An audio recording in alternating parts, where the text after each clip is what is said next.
بسم اللہ الرحمن الرحیم.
مسئلہ نمبر 1889،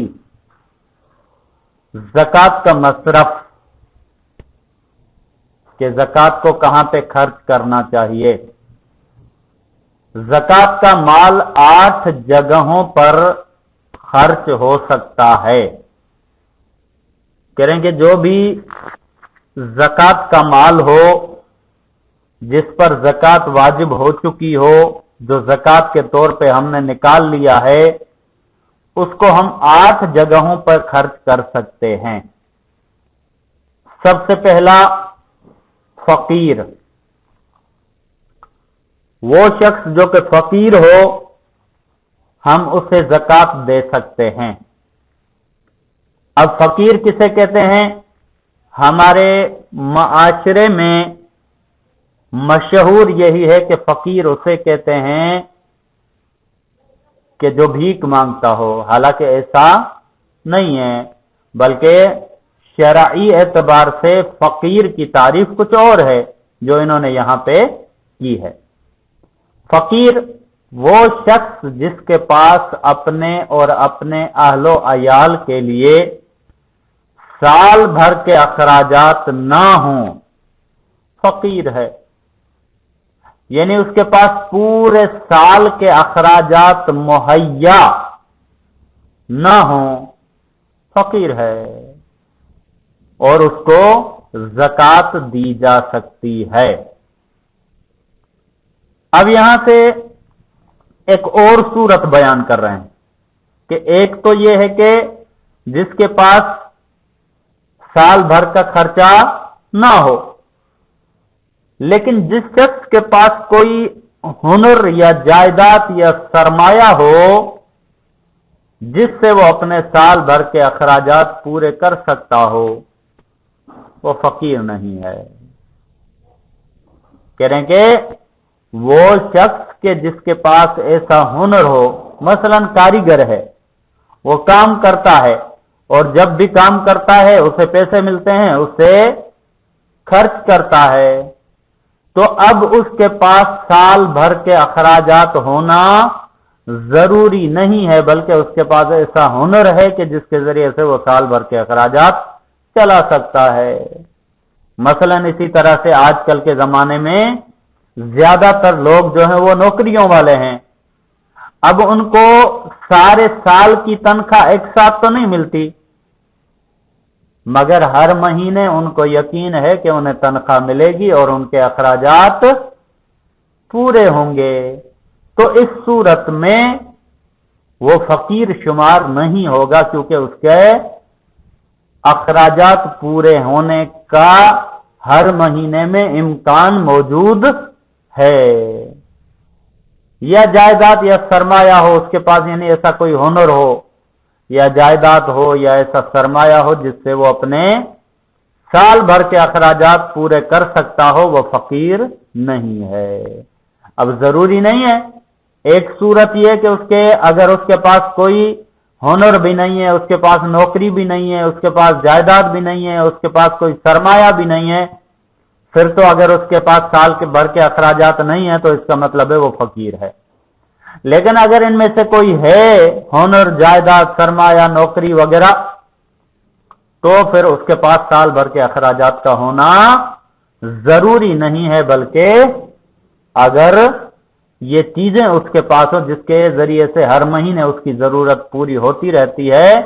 تو پھر وہ فقیر نہیں ہے، بلکہ وہ زکات دینے والوں میں شمار ہوگا، زکات لینے والوں میں شمار نہیں ہوگا۔ دوسری جگہ یعنی دوسرا مصرف، وہ دوسری جگہ جہاں پہ زکات کو استعمال کیا جا سکتا ہے، وہ ہے مسکین۔ مسکین وہ شخص ہے جو فقیر سے زیادہ تنگ دست ہو، مسکین ہے وہ شخص جو فقیر سے زیادہ تنگ دست ہو، یعنی فقیر اسے کہتے ہیں جس کے پاس سال بھر کا خرچہ نہ ہو، لیکن اس کا گزارا کچھ چل جاتا ہے۔ لیکن مسکین وہ ہے جو اس سے بھی زیادہ تنگ دست ہو، تو اس کو بھی ہم زکات دے سکتے ہیں، یہ بھی ایک زکات کا مصرف ہے۔ تیسری چیز یعنی تیسرا مصرف، تیسری وہ جگہ کہ جہاں پہ زکات ہم خرچ کر سکتے ہیں، دے سکتے ہیں، وہ شخص جو امام علیہ السلام یا نائب امام علیہ السلام کی جانب سے اس کام پر مامور ہو کہ زکات جمع کرے، اس کی نگہداشت کرے، حساب کی جانچ پڑتال کرے، اور جمع کیا ہوا مال امام علیہ السلام یا نائب امام علیہ السلام یا فقراء و مساکین کو پہنچائے۔ یعنی تیسرا وہ جو کہ امام علیہ السلام کی طرف سے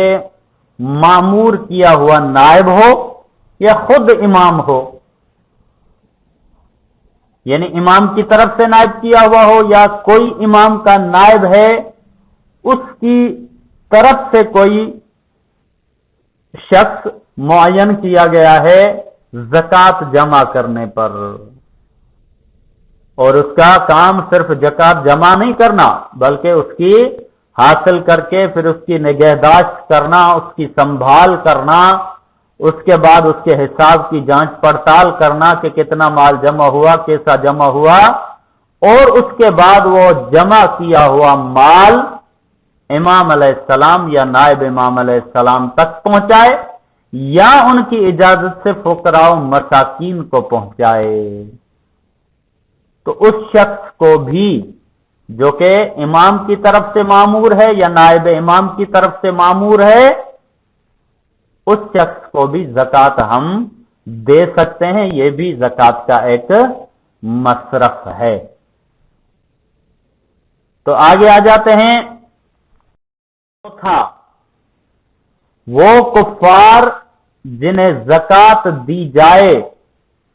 تو وہ دین اسلام کی جانب مائل ہوں